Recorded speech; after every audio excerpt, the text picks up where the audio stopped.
Македонско сонце за македонска енергија почна со работа новата фотоволтаична централа во близина на Новаци, најголема на Балканот, едно од темите на кои што денеска ќе разговараме со Дарио Николовски, директор на Агенцијата за енергетика. Добар ден, добре ни дојдовте во емисијата. Добар ден, благодарам на поканата и можност да говориме пред гледачите. Што значи отварањето на фотоволтаичната централа во Новаци и за каква инвестиција се работи? Инвестицијата во Новаци, новата фотоволтаична централа, која што пред некој ден беше и официјално пуштена во употреба, е уште еден огромен, сериозен доказ дека државата е во таа енергетска транзиција, со што и ја работи да ја оствари својата конечна цела, тоа е да постане еден предводник во зелената енергија. Оваа централа значи во превод и снабдување со електрична енергија од обновливи извори за некаде од прилика над 30.000 домакинства. Оваа централа која што треба да произведува некаде над 85.000 мегават часови годично чиста енергија, значи и предвижување на зелената економија, но значи исто така и заштита на животната средина, заради тоа што знаеме што значи производство на електрична енергија од обновливи извори. Ова е уште еден доказ, овој проект за кој што говориме, кој што веќе е реализиран, е проект кој што влегува во енергетскиот мозаик на нашата држава и е доказ дека сите политики и мерки и чекори кои што се преземаат, овозможуваат услови да вакви сериозни инвестиции се реализираат и се остваруваат за кои што имаат огромно значење за нашата држава и пред се за граѓаните на нашата држава. Да, со повеќе од 250 сончеви денови во годината, навистина имаме ваква можност. Кои се очекувањата за проектите на полето енергетика како дел од енергетската трансформација?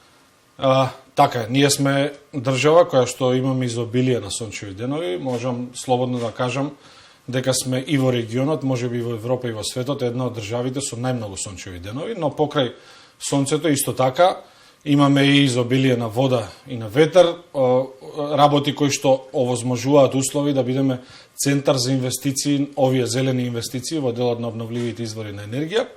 И покрај оваа инвестиција која што веќе ја напоменавме, која што е веќе реализирана, имаме и уште неколку поголеми, огромни инвестиции кои што веќе следуваат, а од нив ќе напоменам само дел.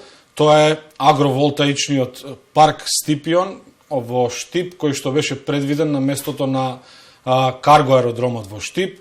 Тоа е еден новитет во нашата држава. Што значи агроволтаичен парк? Тоа значи дека на обработлива земја, само на поголема висина ќе бидат поставени фотоволтаици, истите тие ќе бидат искористени за производство на чиста енергија, а на земјата ќе може да се одгледуваат земјоделски култури кои што имаат можност да се одгледуваат во такви услови. Се работи за земја од некаде над 270 хектари, се работи за мокност на централа измеѓу 360 и 400 мегавати, зборуваме за бројки кои што и текако ќе не однесат да бидеме предводници во регионот и во Европа по зелена енергија, и инвестиција е една од неколкуте кои што ќе значат енергетска трансформација. Тука исто така ќе го напоменам и она што многу години се проектира, многу години е заложба на државата, но до сега никако да дојдеме ни до првиот чекор, а тоа е хидроелектраната Чебрен.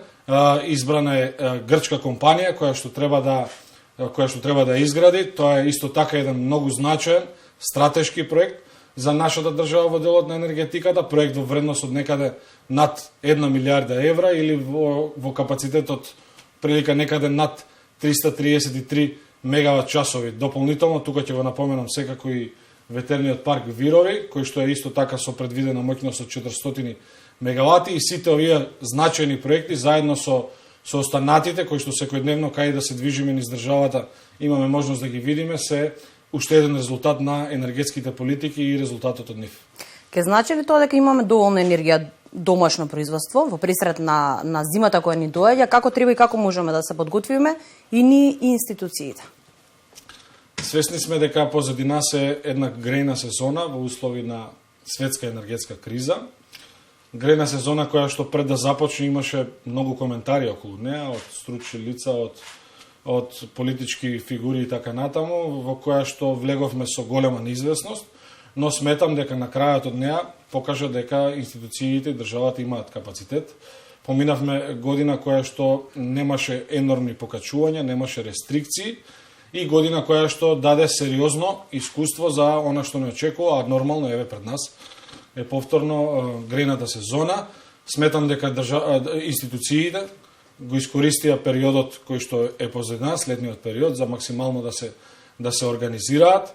Сите оние инвестиции кои што досега ги спомнавме, елдорадото на инвестиции во фотоволтаиците исто така дава можност да граѓаните бидат спокојни околу делот на снабдување со електрична енергија, но исто така и околу делот на цената на електричната енергија. Да, тоа е следното прашање, можеби нешто што најмногу ги интересира нашите граѓани пред почетокот на грејната сезона ќе се зголеми ли цената на струјата и дали од 1 декември повторно ќе стартува ефтината тарифа?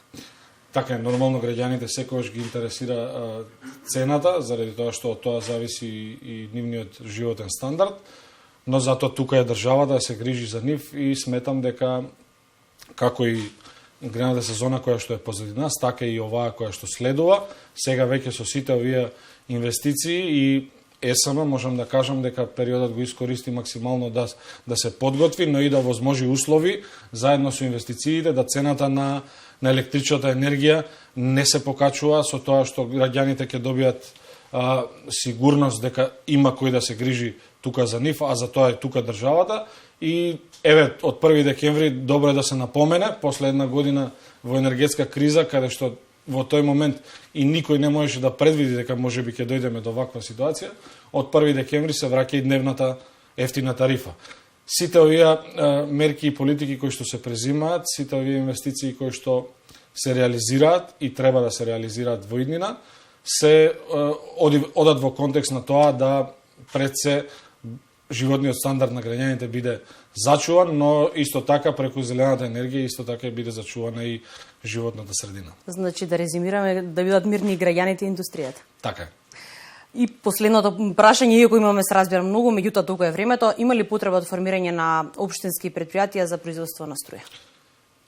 Сметам околу ова прашање дека добар пример е она што го презема како Чекор и го формираше како јавно претпријатие Општина Центар. Ако веќе имаме пример кој што дава резултати, кој што создава можност да општините ги направи енергетски независни, сметам дека тој пример може да го пресликаат и останатите општини, а со тоа овозможат услови пред се. Она што го напоменуваме често, заштитата на животната средина преку производство на обновливи извори на енергија, но нормално и економската исплатливост која што ги нуди овие инвестиции и со тоа и самите општини станат енергетско независни и отворат можност за имплементирање на политиките во делот на енергетската ефикасност. Благодарам многу на одвоеното време, се гледаме во некоја наредна прилика. Благодарам и на вас и на поканата.